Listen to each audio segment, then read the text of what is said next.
Welcome to The Self-Led Woman. This is a podcast about emotional eating, the experiences that shape our relationships with food, and the path back to self-leadership. These conversations go beneath behavior, held with deep respect for the wisdom of the body and the ways it learned to cope, adapt, and survive. And when we can peel back those layers and meet the parts of ourselves that need care, we begin to see that food was never the problem and we can return to who we really are.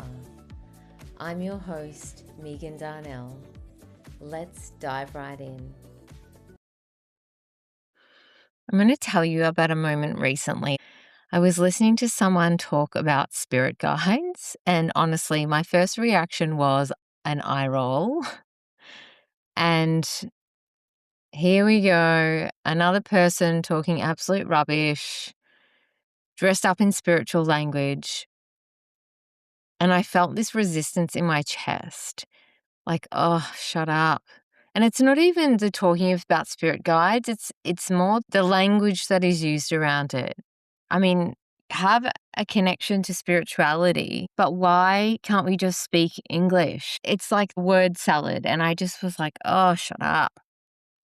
But then I started thinking about my client work that I do. And there are places we go in client work that might seem a little woo-woo. We have things in IFS called legacy burdens. So they're beliefs that you have had passed down to you through your ancestors. Sometimes we go into sessions and the memory that comes up comes from our past life. So we just trust that and we go with it. But one of the questions that I ask my clients towards the end of session, once we've been through the process and we've worked with that part and we know what it's doing and we've helped it to maybe let go of some things or old beliefs or old patterns that they've been carrying because they thought they needed to keep doing that to protect you. We ask, is there anything that this part would like you to know? And they will check in with the part. And it might say something, some real wisdom. It wants me to actually slow down. It wants me to make sure that I stop abandoning it. It wants me to speak up for myself. And that becomes what that part, whatever that part was doing before. Say, for example, we work on a part that's people-pleasing, because people-pleasing very much ties into emotional eating, because we use food to stuff down our feelings when we're too busy keeping everybody else happy and not honoring our own needs. So we might work with a part that's people-pleasing, and at the end, it wants its new role to be helping you to speak up or to notice when you need to speak up. And often I'll say, well, how would you like to communicate that to the client? And they might say, I'm going to get a lump in my throat when you're not speaking up. It doesn't need to run the show anymore, but it will be the reminder for you. It will help you. Or I'm going to get tightness in my chest or get a heavy feeling. And then I realized that is a guide. I would just never have called it that because it's a part of you. But it really is a guide.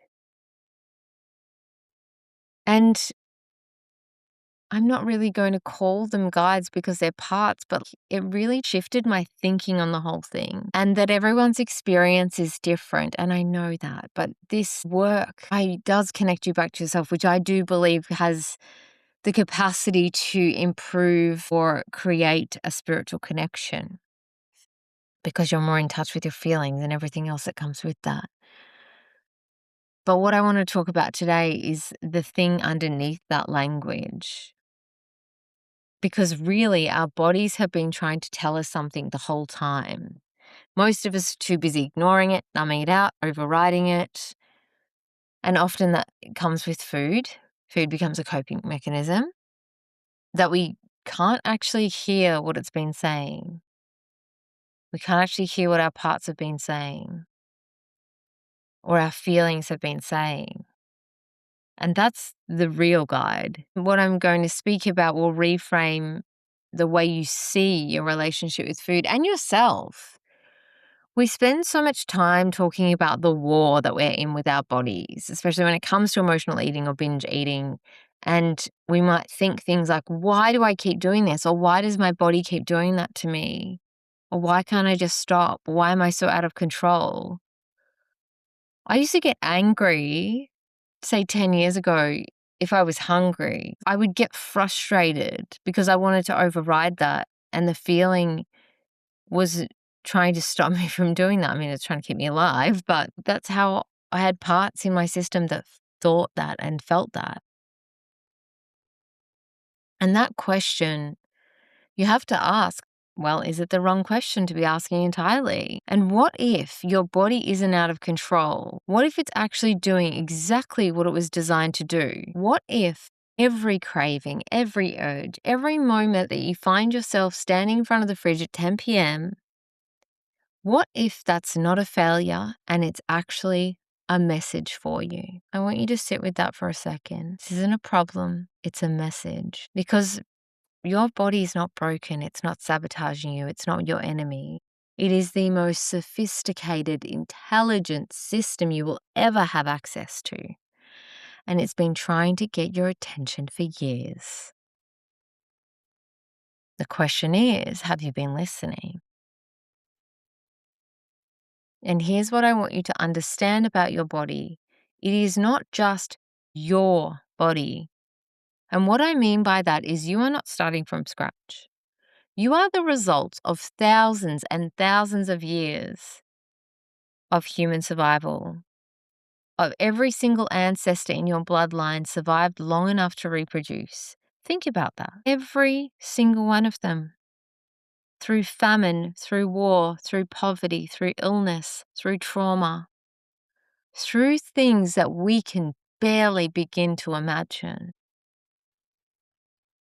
And the intelligence that they accumulated, the lessons their bodies learned about how to stay safe, how to survive, how to read danger, that just didn't disappear when they died.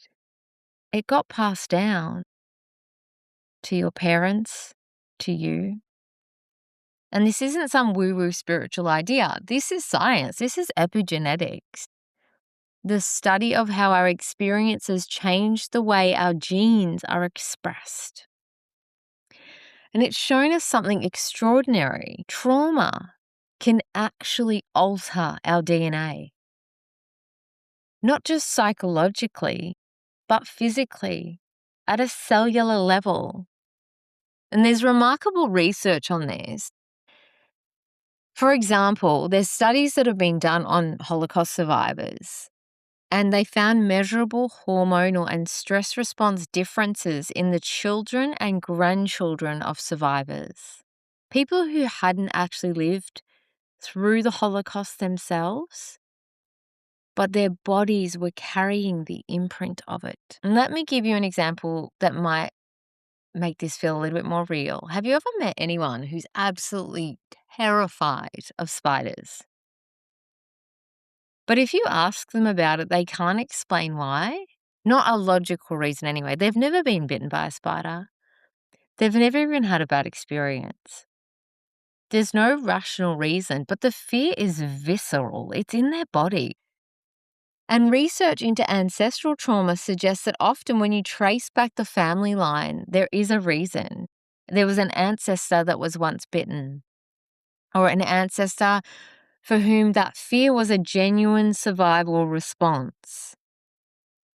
And that response, stay away from spiders, they are dangerous, it gets encoded and passed forward. Because from the body's perspective, that's useful information. And that could keep the next generation alive. The body's carrying thousands of years of intelligence like this.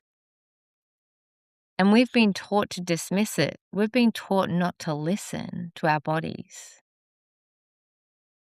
So let's bring this back to food because this is where it gets really important for a lot of you. When you emotionally eat or binge, or when you find yourself reaching for food when you're not physically hungry, the story that you might have been fed, no pun intended, is that maybe you're weak or that you lack willpower.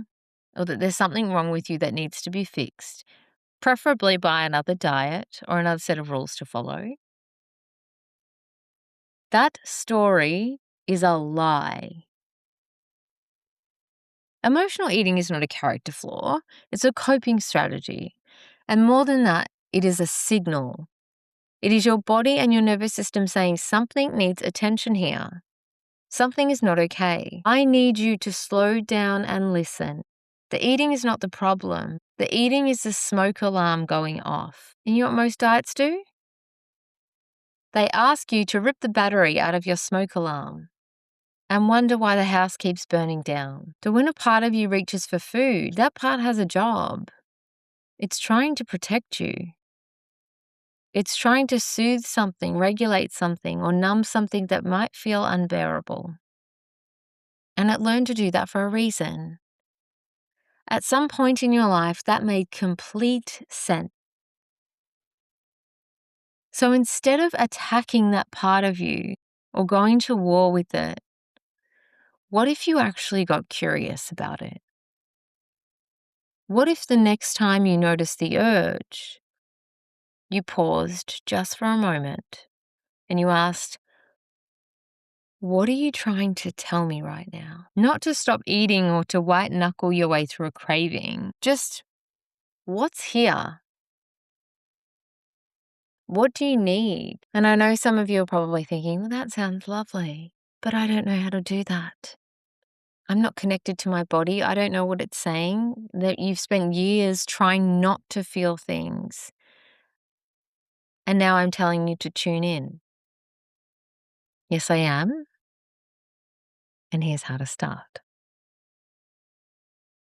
There's something you can try right now, or the next time you maybe notice the urge to eat when you're not physically hungry. Just pause and take one breath. You're not committing to anything. You're just creating a tiny gap between the urge and the action, just one single breath. Then get curious about where you feel that in your body. Not what you think about it, just where do you feel it? Is there a tightness somewhere? A heaviness, restlessness in your chest or your stomach or your throat? Just notice it. We're not trying to fix this, we're just turning towards it. Then ask it something, and this might seem super weird at first, and that's okay. But just slow down enough and be still enough and just maybe ask it, what are you trying to tell me? Or what do you need right now? And then just wait. See what comes. It might be a word, it might be an image, it might be a feeling. And it might be nothing the first few times, and that's fine. But you're building a relationship with this part, and it can take time. And also experiment with a few ways to do that. You might like to actually just ask it out loud, or maybe just in your head. You might like to do it with your eyes closed. You might like to do it laying down. You might like to do it journaling. Whatever feels right for you and wherever you feel you can connect to that part. And whatever might come up from this part, respond with compassion. Meet it gently, not with judgment or God, not this again, but something closer to, hey, I hear you, I see you. This isn't about never emotionally eating again or never binging again, but this is about, this also isn't about another way to control things, but this is about you starting to build trust in your own system, building trust within, with a part of you that's been trying to get your attention for a long time. Because often when we can just turn towards a part of us and say, I see you, I hear you, you can feel physical shifts in the way it softens, in the way it might step back. Like everybody, this part just wants to be seen and heard and appreciated. Very human. I want you to know, there's nothing wrong with you. You're not out of control or someone that just needs more willpower or a better meal plan. You are a woman carrying thousands of years of wisdom in her body. Just think about that.